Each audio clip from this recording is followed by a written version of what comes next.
Programming your own calisthenics routine can be more confusing nowadays than even a couple years ago because there's almost too much content to digest, break down, and actually make your routine. Some people are saying to train every day, some people are saying always go to failure, some people are saying don't go to failure. It can be almost too confusing because there's so much content. In this video, I'm going to break it down very simply. I'm going to be answering the common questions you guys have been asking me on Instagram and YouTube over the last couple of months about programming. But the first question I want to answer is, why should you guys trust me? Well, the first thing is I have a load of experience in calisthenics. I have been training it for years now, and I've been a calisthenics coach online for the last 3 to 4 years now, coaching myself and other people in skills and static hold. Not only just easy skills, like working on pull-ups to tuck front levers, but also hard skills such as full planches, straddle planches, presses, push-ups, combinations, competitions. I've been helping many different students in those as well. I have learned a couple of things from coaching so many different types of people. I have people that are over 40 that are working on full planche now. I have been training so many different types of people. I've noticed some similarities with how some people should train and also some differences in how different people should train. I'm gonna break those down very simply so you can figure out, okay, what should I do?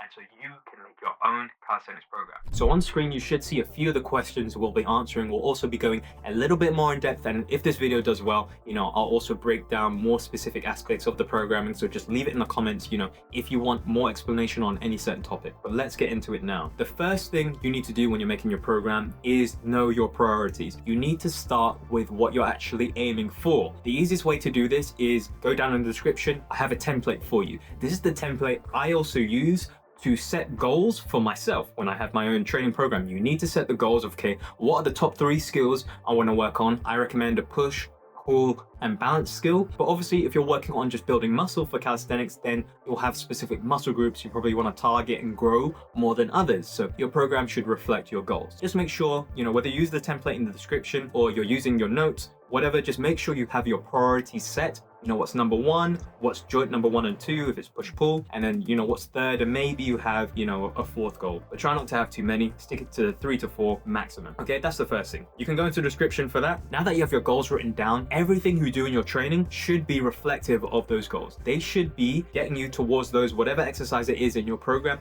it should be getting you closer to those goals in some way. And obviously your nutrition, the stuff you're doing outside the gym, your sleep should all be focused on helping you get towards those goals. But the next thing you need to know is one of the most important things. And whenever you have any question about programming, remember this rule. I call it the golden rule. And in my recent conversation with Nathan, a lot of you guys would have seen that video on my channel. We also had the same ideology. So this is not a new thing. I didn't come up with it, but a lot of people that understand training will have this in mind. And this is I call the golden rule. You need to train as specific as possible. Again, thinking about your goals, as intense as possible, as frequently as possible, with the caveat of being able to recover. So you need to be able to do all of that. That's how you'll get stronger, but you need to be able to recover, because in the recovery process, that is actually when you get stronger. Everything else is just a stimulus. If you have a question about programming, and if there's anything you should get out of this video, it is this rule. Write this rule down somewhere, or just remember it, memorize it. If you have any question about programming, how many days should I train?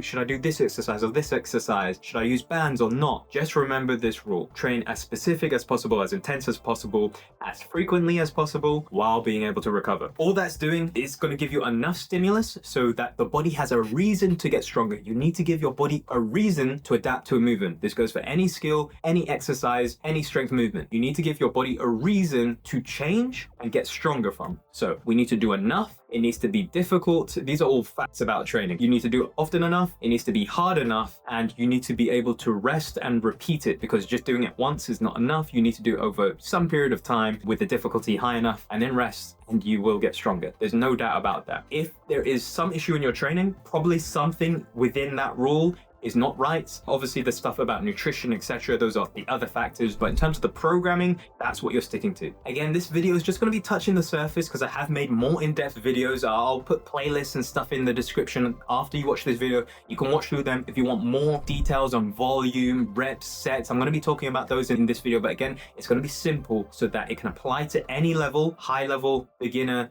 intermediate, but it's going to be very simple and easy to understand. There's many different training splits you can choose from, but I'm going to talk about the most realistic and the ones that actually work depending on what's better for beginners, intermediate to advanced. I'm going to break that down, tell you which one you can pick according to your schedule and what level in calisthenics you are. Okay, so training splits. So there's push, pull, legs on all different days. So you do push on one day, pull another day, and then legs if you do legs. Okay, then you have push and pull same day. Then you have bent arm, straight arm, potentially also legs. And then full body sessions every session where you're hitting legs, a little bit of upper body, potentially arms you're isolating, etc. You're doing a full body. When should you use each training split? So push pull separate days. I would do this primarily when you have two distinct push and pull goals, but they're still relatively new. You want to give a dedicated amount of time to those skills or movements, whether it's weighted pull-ups and muscle-ups, dips and planche. You want to give a dedicated amount of time, and they're still relatively new movements that you're trying to understand. So with this training split, you do need to be able to get into the gym frequently. So many days a week, probably like 5 out of 7 days a week,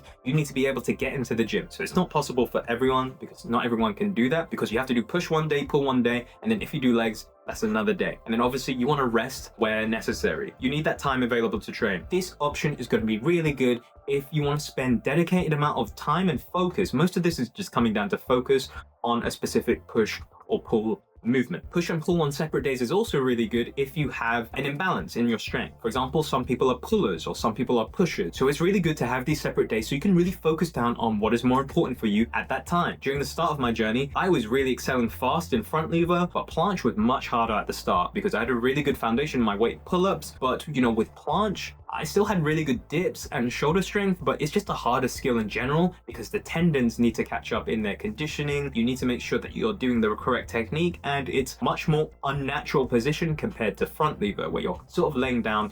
Planche is even more unnatural. There's almost no other position or time of day where you're even remotely in that position with your shoulders past your wrist. In that situation, it's really good to have separate days because then you get that dedicated amount of focus to that day. Now, the other option, push and pull same day. This one is great if you want to have a few gaps in your week in terms of your training. You can't get to the gym every single day or even just 5 days a week. If you want to have a lower frequency of training, which is not always bad, I'll kind of loop around to the one I think is best for different people. On the screen you should be able to see and determine which one is best for you, but push and pull the same day is great if you have a decent understanding of the push and pull skills, your goals, and you don't have too much time in your schedule to get frequently into the gym. It's also really good because you get those day rest in between. You can do push pull on Monday, push pull on Wednesday, push pull on Friday, and rest on the weekend. It's so good because you get to rest. And remember, resting is when you get stronger. Remember the golden rule. We're circling back to that now. You want to train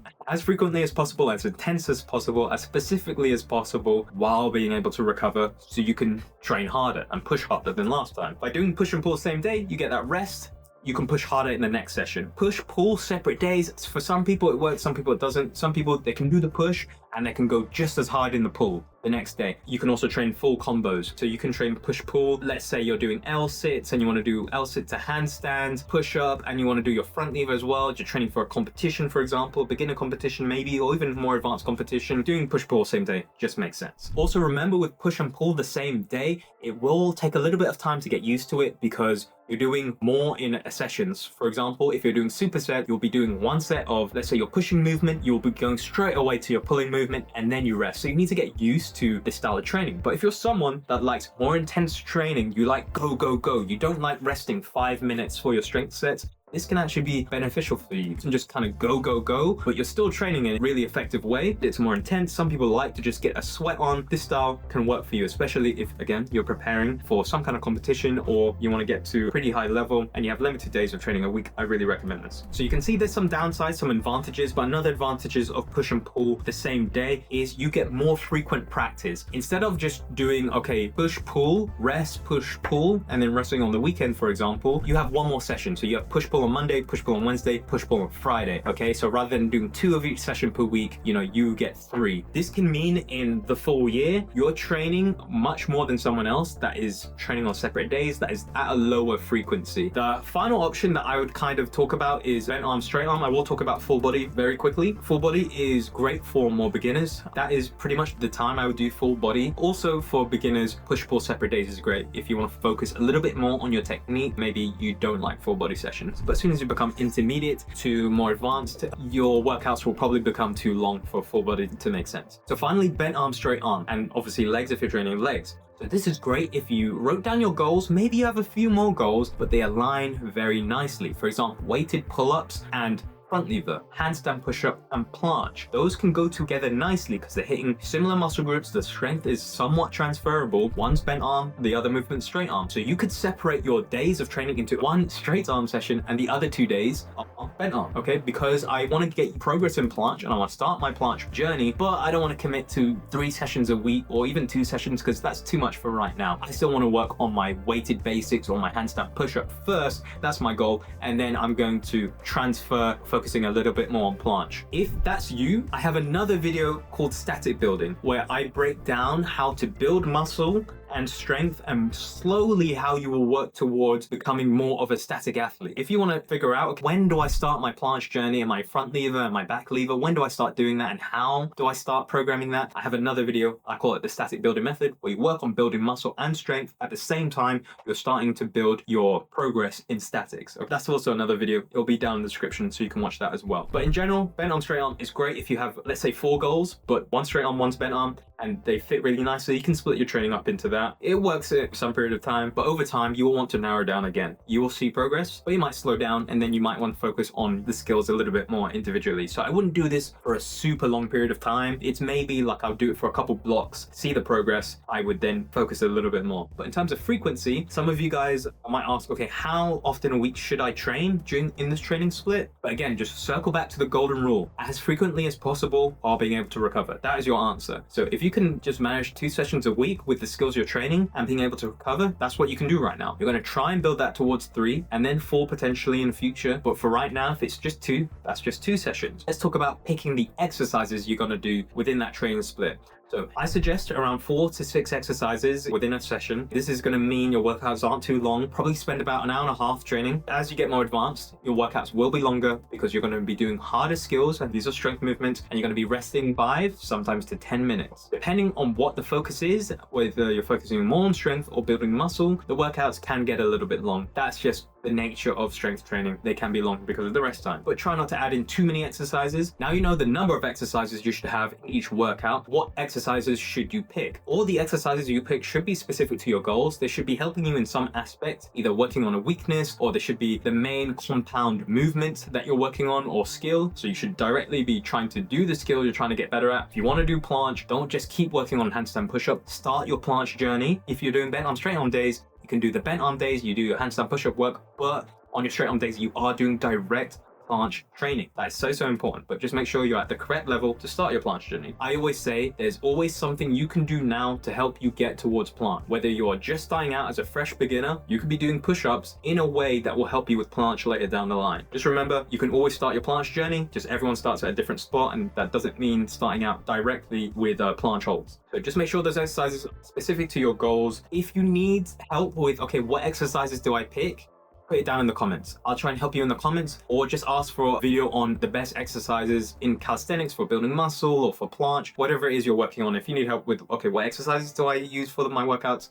Put it down below. The final thing about exercises, make sure that you're putting the more technique heavy, the more mentally taxing, and exercises that are going to give you the best progress towards your goals first in the workout. I think a lot of you guys already know that, but I just have to say that. Put those first. Keep in mind, I do balance skills first. They're great warm-ups for the shoulders. If you're a lot of the calisthenics exercises you'll be doing that strength skills will require shoulder strength. It's great to do your balance skills first. The final thing I want to mention about the exercise you pick for your workout splits is make sure that you do somewhat enjoy them. Okay, I'm not saying you have to love it, not saying it needs to feel easy, but just make sure it's something that you can do with the equipment you have and works with your body. Some exercises, let's say a straddle exercise, some straddle exercises don't work with some people's hips. Okay, so there may be some alternatives that will work better instead. That's a good reason to swap the exercises out, even if someone's saying it's the best exercise ever. But do make sure in general you enjoy your training, but don't skip exercises because they're difficult, hard. Sometimes pain is also a good reason, but sometimes you need to do an exercise progressively over time for the pain to reduce and for your body to adapt and get used to it. If your technique is correct,